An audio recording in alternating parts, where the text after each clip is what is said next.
성경 고린도후서 1장 12절부터 마지막 24절까지입니다. 고린도후서 1장 12절부터 마지막 절까지입니다. 한 절씩 교독하겠습니다. 12절부터 마지막 절. 우리가 세상에서 특별히 너희에 대하여 하나님의 거룩함과 진실함으로 행하되 육체의 지혜로 하지 아니하고 하나님의 은혜로 행함은 우리 양심이 증언하는 바니 이것이 우리의 자랑이라.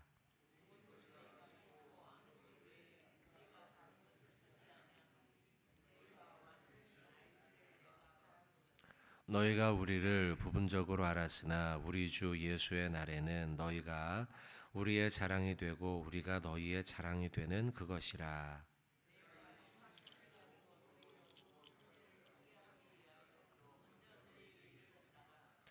너희를 지나 마게도냐로 갔다가 다시 마게도냐에서 너희에게 가서 너희의 도움으로 유대로 가기를 계획하였으니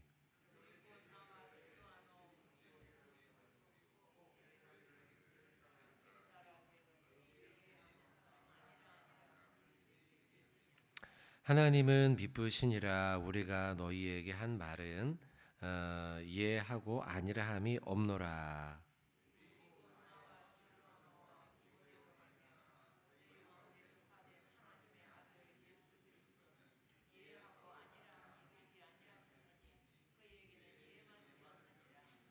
하나님의 약속은 얼마든지 그리스도 안에서 예가 되니 그런즉 그로 말미암아 우리가 아멘하여 하나님께 영광을 돌리게 되느니라.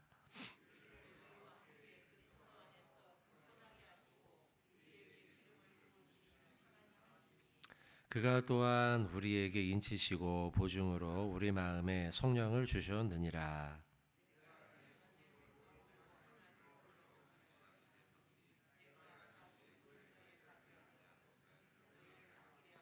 같이 읽겠습니다. 우리가 너희를 믿음을 주관하려는 것이 아니요 오직 너희 기쁨을 돕는 자가 되려 함이니 이는 너희가 믿음에 섰음이라. 아멘.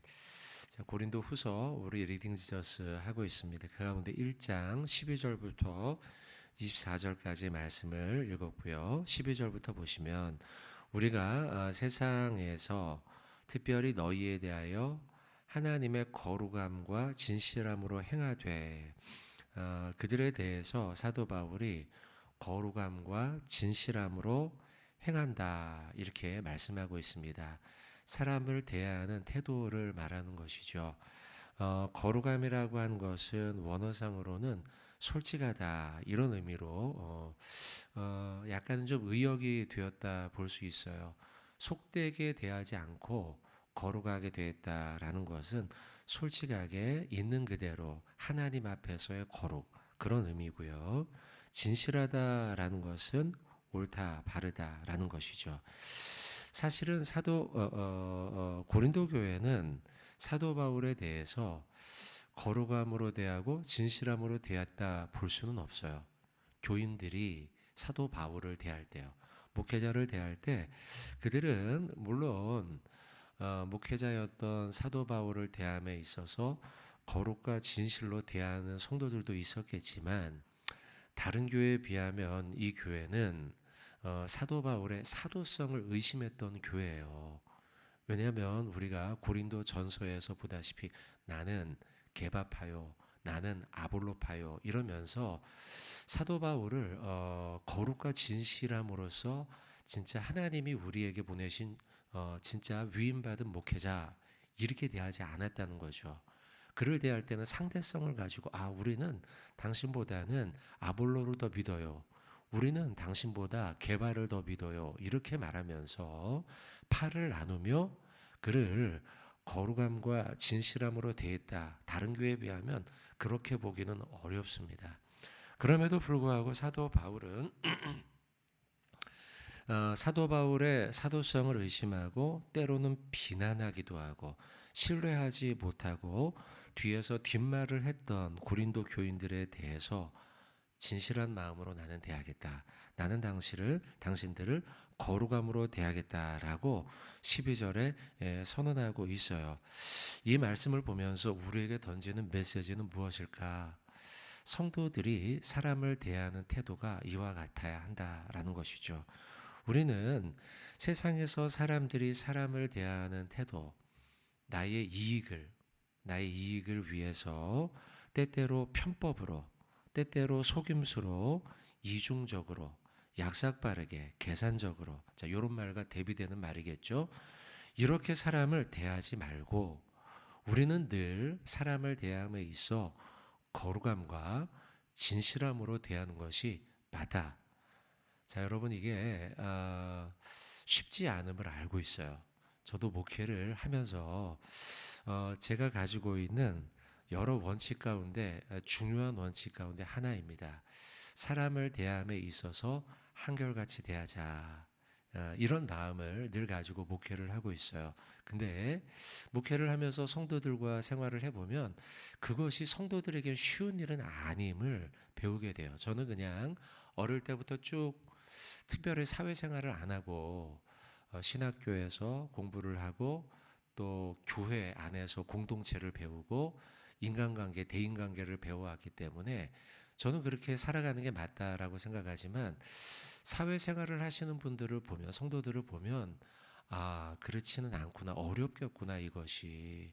왜냐하면 사회는 철저하게 이익을 우선하는 공동체 속에 살아가지 않습니까? 우리가요. 내 회사가 이익을 벌어야 되고 내 직장이 이익을 벌어야 되고요. 그렇기 때문에 그런 공동체 속에 일주일 가운데 5일, 6일을 살아가는 성도들이 그것이 저절로 몸에 배어서 그렇게 살아가는 게 어쩌면 이 세상에 살아가는 사람들의 일반적인 모습이겠구나 라는 생각이 듭니다. 여러분 그 가운데 오늘 1장 12절의 말씀 사도 바울은 누가 나를 어떻게 대했든 상관없이 거룩함과 진실함으로 그들을 대한다라고 하는 이 말씀이 우리에게 큰 경종과 같이 울린다라는 생각이 듭니다. 성경의 가르침은 시편 15편 5절이에요. 신명기 16장 20절 너는 마땅히 공의를 따르라. 그리하면 네가 살겠고 내 하나님 여호와께서 내게 주시는 땅을 차지하리라. 잠언 14장 11절 악한 자의 집은 망하겠고 정직한 자의 장막은 흥하리라. 이렇게 말씀하면서 우리가 정직과 거룩, 진실로 사람을 대해야 함에 대해서 말씀하고 있습니다. 뒤로 조금 넘어오면 14절에 너희가 우리를 부분적으로 알았으나 우리 주 예수의 날에는 너희가 우리의 자랑이 되고 우리가 너희의 자랑이 되는 그것이라. 자, 자랑에 대한 말씀이 나옵니다. 아까 조금 12절 말씀 좀 주의하다가 이제 그 우리가 이제 세상에서의 내 이익에 따르는 공동체 이야기를 좀 하고 또 교회 공동체 이 차이를 좀 말씀드리다가 제 말씀을 좀 드렸더니 혹시 오해할까 봐요. 제가 늘 거룩함과 진실함으로 대하느냐, 저도 그렇지 않다는 걸 제가 좀 말씀을 아까 드리고 넘어왔어야 되는데 꼭 저는 그렇게 산다 이렇게 얘기하는 걸 들은 거 그렇지 않고요. 저도 그렇지 못한데 공동체가 그렇다는 거예요. 공동체가 교회 공동체와 사회 공동체가 다르다. 이 말씀을 좀 드린 거 여러분 이해하시고 잘 들으시길 바라고 제 얘기가 아니라는 것이죠. 자, 14절 너희가 우리를 부분적으로 알았으나 우리 주 예수의 날에는 너희가 우리의 자랑이 되고 우리가 너희의 자랑이 되는 그것이라. 자, 제가 오늘 이 고린도후서의 말씀 1장의 말씀을 보면서 사도 바울이 이 교회를 어떻게 대했는가, 고린도 교회를, 이런 생각이 많이 듭니다. 왜냐하면 고린도 전서에 나와 있는 아까 말씀처럼 이 고린도 교회는 다른 교회에 비하면 말썽이 많은 교회예요. 뭐 데살로니가 교회라든지 뭐 에베소라든지 골로새 이런 교회들에 비하면 말썽이 많았어요. 그런데도 불구하고 아까 늘 거룩과 진실로 대했다 교인들을. 사도 바울의 참 그 영적 또 인격적 신앙 인격적 훌륭함이 보이죠. 14절도 그런 부분이 보여요.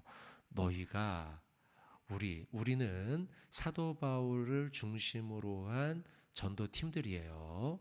목회자 그룹이고요. 자, 이들의 자랑이 됐다는 거예요. 참 이 표현이 쉽지 않은 표현이겠죠. 왜냐하면 그들은 사도 바울을 자랑으로 여긴 사람도 있겠지만 꽤나 많은 사람들은 그를 자랑으로 여기지 않았거든요. 나는 당신의 팀이 아닙니다. 라고 이야기했으니까요. 그리고 우리가 너희의 자랑이 되는 것이다. 라고 말하고 있어요. 이 말씀을 보면서 바울이 꿈꾸었던 교회는 어떤 교회일까라고 하면 서로가 서로에게 자랑이 되는 교회를 바울은 꿈꾸고 있었다는 거죠. 목회를 하면서 어떤 교회를 만들어야 될까? 저도 꿈을 꾸게 됩니다. 소망하면서 기도해요. 어떤 교회를 내가 만들고 나중에 천국에 가야 될까? 내가 은퇴해야 될까? 이런 생각을 합니다. 그때 사도 바울은 서로가 서로를 자랑하는 교회를 꿈꿨다는 거죠. 우리가 신앙생활 한 교회에서 10년, 20년, 30년 평생 하다 보면 서로의 장점도 잘 알게 되지만요. 서로의 단점도 알게 되죠. 우리가 살다 보면은요. 우리 입에서 먼저 나오는 말이 아쉬운 이야기 아니겠습니까? 좋았던 것보다는 그걸 기억하기보다는 아쉬웠던 걸 먼저 기억하면서 서로의 단점을 지적하려 하는 것이 우리 죄된 습성을 가진 인간들의 기본적인 모습들이에요. 그런데 사도 바울은 어떤 교회를 꿈꿨느냐? 서로의 단점을 지적하기보다는 서로의 좋았던 점을 기억하면서 그것을 드러내는 교회.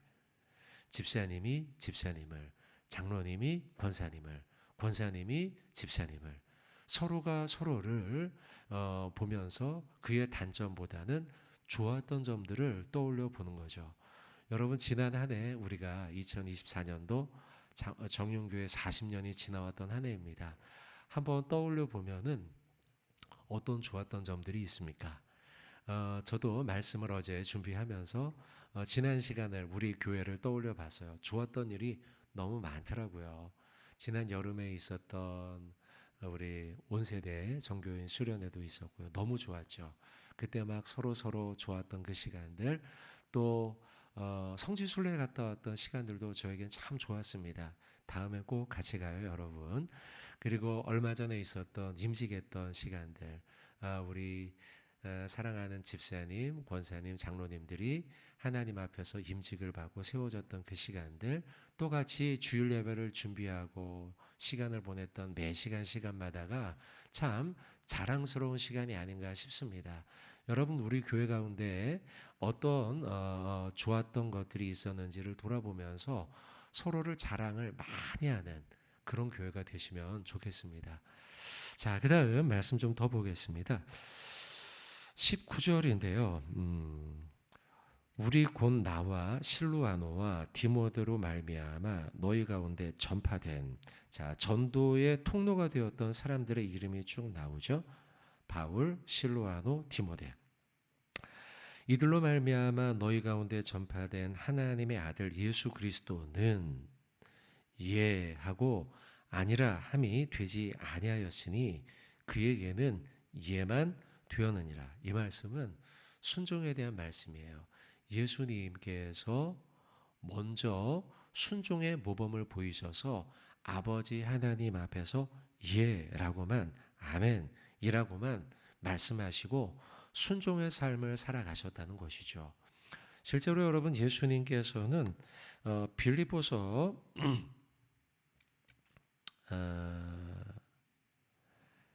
빌립보서의 몇 장이냐면요.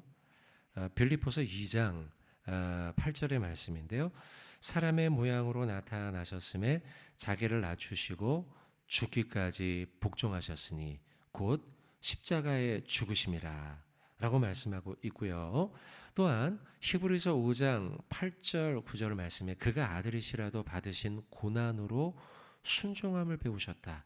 온전하게 되셨다. 자기를 순종하는 모든 자에게 영원한 구원의 근원이 되시고라고 말씀하고 있습니다. 예수님께서는 십자가의 죽으심으로 스스로 순종의 삶을 살아가셨다는 것이죠. 순종의 제물이 되셨다는 거예요. 여러분, 아브라함과 이삭의 이야기를 알고 있어요. 아브라함은 믿음의 조상으로 불리는 인물이죠.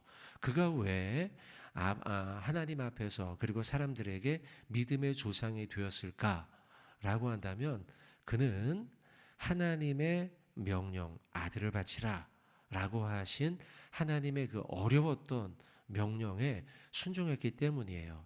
제가 순종의 말씀을 드리면서 여러분들에게 권면드리고 싶은 말씀은요.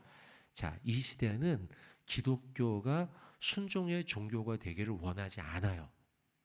사단이 조장하고 있는 것이죠.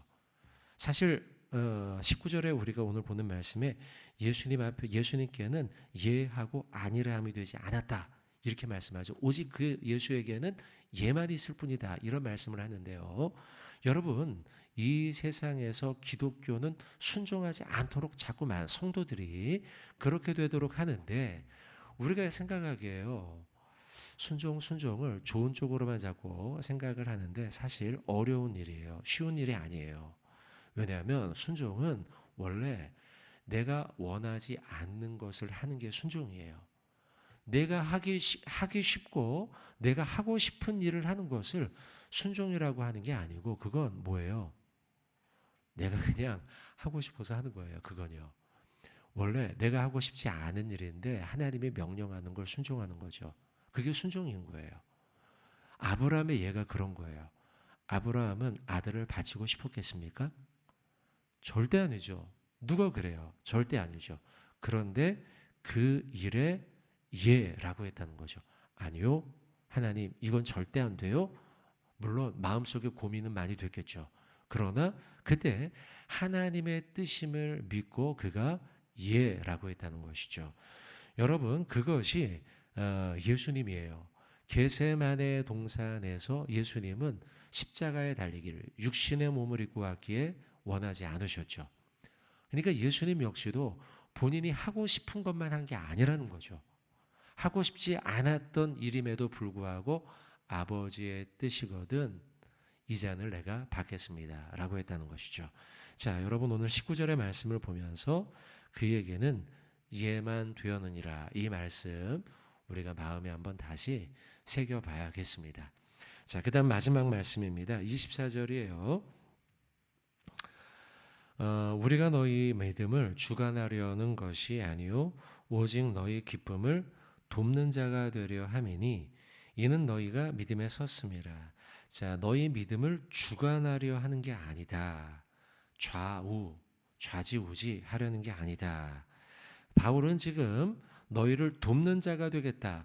너희를 그냥 내가 인간적인 마음으로 이래라 저래라 하려는 것이 아니라 너희를 기쁨으로 돕는 자, 신앙적으로 돕는 자가 되겠다라고 말씀하고 있다는 거죠.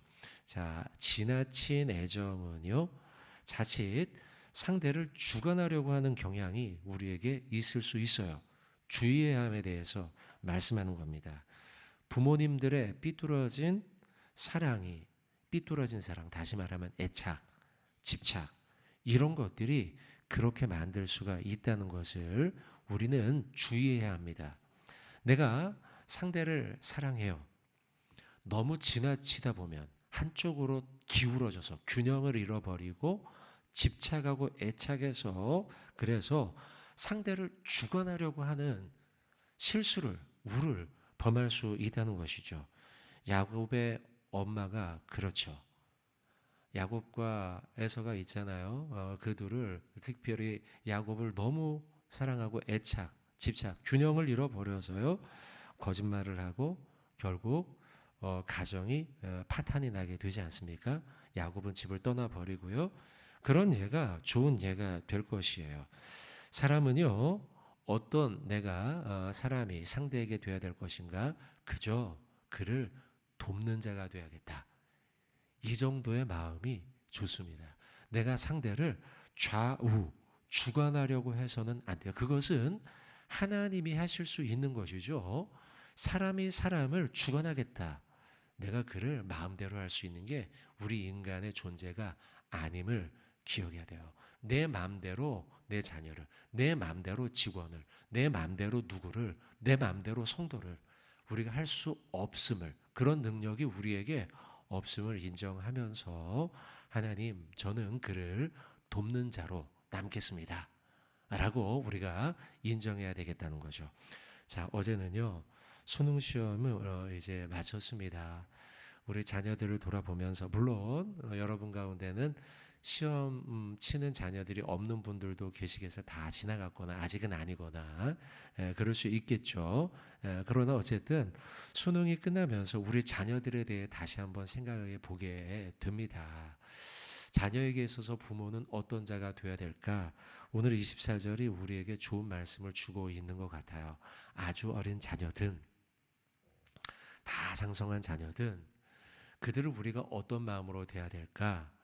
우리는 그들을 주관할 수 없으며 하나님이 우리에게 잠시 맡겨놨으니 청지기로서 우리는 그들을 돕는 부모가 되어야겠다. 이런 마음을 다시 한번 새겨봐야겠습니다. 오늘 여러분 우리가 여러 구절에 대한 말씀을 한 절씩 한 절씩 보면서 보았습니다. 거룩과 진실함으로 행하자. 12절의 말씀을 좀 봤고요. 14절의 말씀을 통해 서로가 서로에게 자랑이 되며 단점보다는 좋은 점을 기억하면서 살아가자. 그리고 19절의 말씀에 순종에 대한 말씀을 잠시 보았고요. 24절의 말씀에 주관하려 하는 것이 아니라 그를 돕는 자가 되자라는 말씀, 이렇게 좀 보았습니다. 말씀 붙들면서요, 하루 동안 말씀 가운데 살아가시길 주님의 이름으로 부탁드립니다. 하나님